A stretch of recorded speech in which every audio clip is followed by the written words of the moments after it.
యేసుక్రీస్తు లోకానికి వచ్చి నేర్పించింది ఏమిటి? ఆయన శరీరధారిగా ఉన్నప్పుడు ఆయన మనకు నేర్పించింది ఏమిటి అంటే కన్నీళ్లతో ప్రార్థన చేయడం నేర్పించాడు. మహారోదనముతో బిగ్గరగా ప్రార్థన చేయడం నేర్పించాడు. దేవునికి స్తోత్రం. హల్లెలూయా. మౌనముగా ప్రార్థన చేయడం నేర్పించలేదు.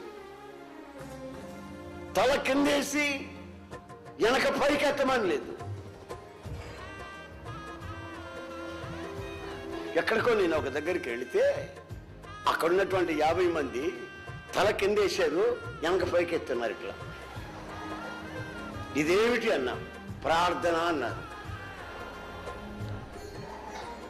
అయితే యేసు ప్రభు మనకు నేర్పించింది ఏమిటి?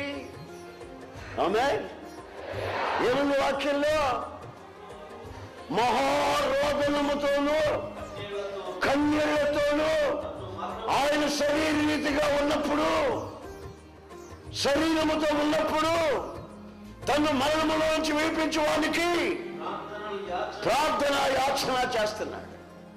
ఓ ప్రక్కన ప్రార్థన చేస్తున్నాడు, మరో ప్రక్కన యాచిస్తున్నాడు. అంటే బ్రతిలాడుకుంటున్నాడు.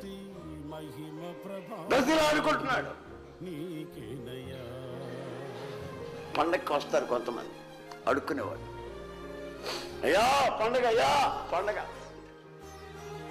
ఈ పండగ మాకు కాదుపో అన్నాం అనుకో. నీకు కాకపోతే ఏమైంది పండగ అయ్యా అంటాడు. మరి నీకే చెప్పేది, అయ్యా అచ్చుపళ్ళన్నీ అయ్యా, అయ్యా కాయలన్నీ అయ్యా, ఇప్పుడు లేవు అయిపోయినాయి పో తెప్పించి అయ్యా. కొంతమంది మొండి వాళ్ళు ఉంటారు, పొరపాటు పోడు. ఆడు విజిగించి విజిగించి అడిగి అడిగి అడిగిన తర్వాత ఇక విధి లేక ఏదైనా ఇప్పుడు ఏమైనా పలహారం అన్నారా ఉంటాయి, మూత పెట్టి ఉంటాయి, రేపు దీన్ని సస్తామని పెట్టుకొని ఉంటారు. అది ఎంత వాళ్ళకి ఇచ్చి పంపించు, అడోరికే బ్రతిలాడుతున్నాడు. యేసయ్య మనకు నేర్పించింది ఏంటంటే తండ్రి దగ్గర బతిలాడుకోమన్నాడు. ఆమేన్.